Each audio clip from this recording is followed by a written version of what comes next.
team via secure video teleconference. The President gave the okay to move ahead. At approximately 7:40:59, Tomahawk missiles were launched from Navy destroyers in the Eastern Mediterranean. 1940 Eastern. From Navy destroyers in the Eastern Mediterranean. All 59 hit their target. At 8:30, notification of foreign leaders and congressional leadership began. The Vice President called several congressional leaders and began calling some foreign leaders. The Secretary of State, the Secretary of Defense, National Security Advisor, and others were also involved in making some of those phone calls to both heads of government, defense ministers, and congressional leaders. Around 8:30, 8:40, first impacts began on the ground. The President informed President Xi that strikes were occurring as their dinner concluded. All along, the National Security Team continued to monitor the event and the situations.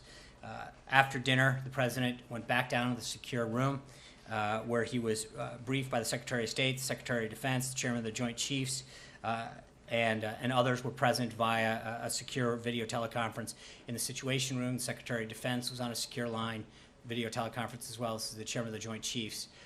Several of the members were convened in the Situation Room in Washington, D.C.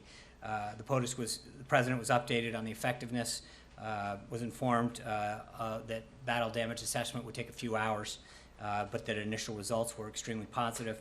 He asked about reaction from the world community as well as congressional leaders, and was informed that there was fairly unanimous praise for the decision and the action that the President took. So that's pretty much the tick-tock.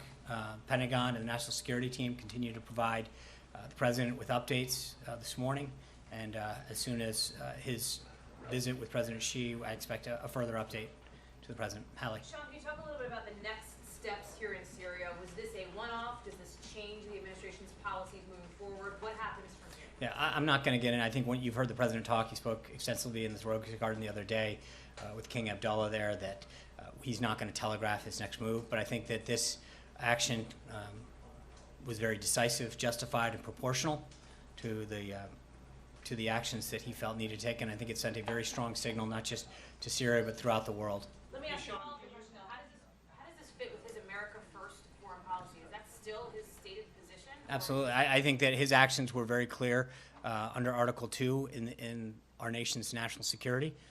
There's a very important national security interest in the region, stability, and obviously there's a huge humanitarian component to this.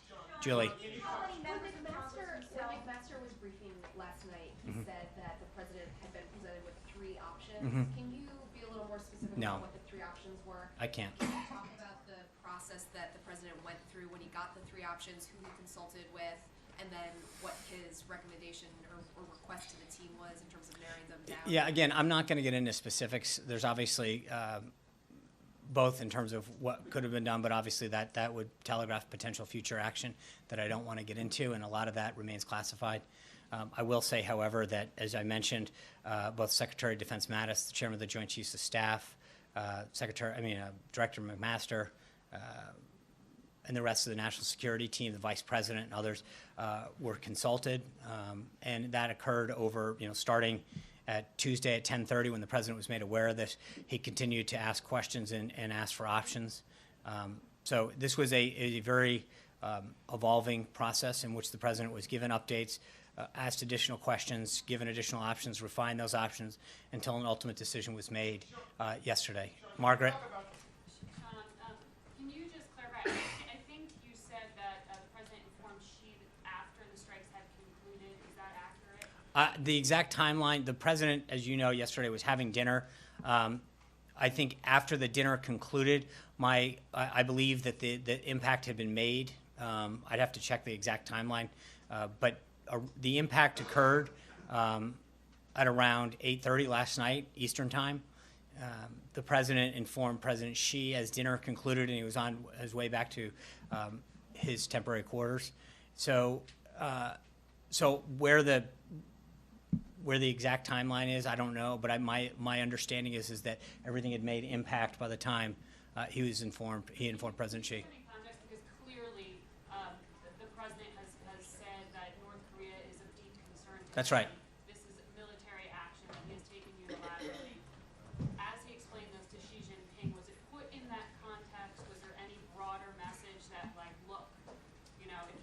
help us crack down on North Korea, we are willing to go ahead with similar actions. Yeah, I'm going to let, there'll be a readout later today about all of the areas and issues that were discussed, and I think we'll try to get some further, some individuals down to talk about specifics on the topics they were talked. I believe that what the president stated last night was just simply that action had been taken, what he was doing, what had happened, and that he was going to be briefed. I don't think there was any immediate nexus, but I was not present for that conversation. Sean, just to Like- clarify to follow up, HR McMaster said last night, I believe, that there were 2 NSC meetings. I believe you described more meetings than that. How many meetings was the president personally involved in throughout this process? 4 that were 4. 4, okay. Well, again, remember it started with the PBD. I mean, it depends. Then 5, yeah. If you count the initial PBD, that was at 10:30 on Tuesday. Okay.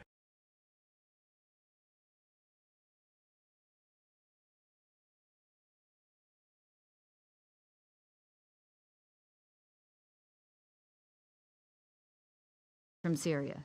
Think about that. Russia is supposed to have removed all the chemical weapons from Syria.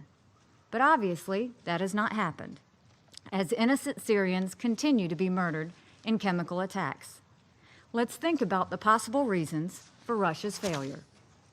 It could be that Russia is knowingly allowing chemical weapons to remain in Syria.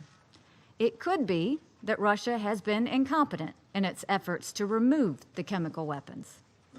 Or it could be that the Assad regime is playing the Russians for fools, telling them that there are no chemical weapons, all the while stockpiling them on their bases.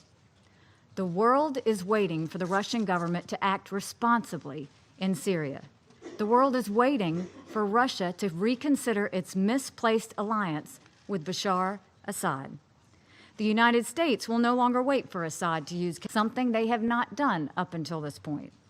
We expect Russia and Iran to hold their ally accountable and abide by the terms of the ceasefire.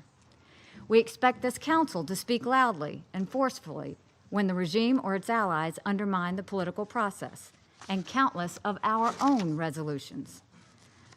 The United States took a very measured step last night. We are prepared to do more, but we hope that will not be necessary.